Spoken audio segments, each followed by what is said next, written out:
রাজধানীতে পরপর দুই জায়গায় ককটেল বিস্ফোরণ, একটি এডিবি ভবনের কাছে, আরেকটি বিমানবন্দর রেল স্টেশনে। দুটি ঘটনাতেই মোটরসাইকেলে এসে বিস্ফোরণ ঘটিয়ে পালিয়েছে দুর্বৃত্তরা।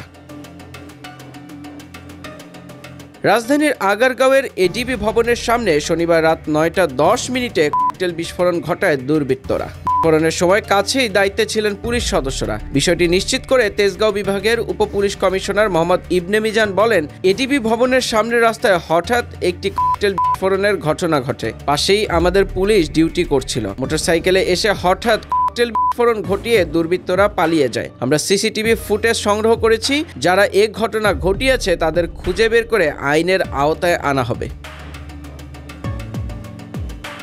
এর 2 ঘন্টা পর রাত 11টা 10 মিনিটে আরেকটি ককটেল বিস্ফোরণের ঘটনা ঘটে বিমানবন্দর রেল স্টেশনের 1 নম্বর প্ল্যাটফর্মে। বিষয়টি নিশ্চিত করেন বিমানবন্দর থানার ডিউটি অফিসার উপপরিদর্শক মাসুদ পারভেজ। তিনি বলেন, আজ রাতে বিমানবন্দর রেল স্টেশনের 1 নম্বর প্ল্যাটফর্মে একটি ককটেল বিস্ফোরণ ঘটায় দুর্বৃত্তরা। এ ঘটনায় কেউ হতাহত হয়নি। বিষয়টি রেলওয়ে পুলিশ দেখছে।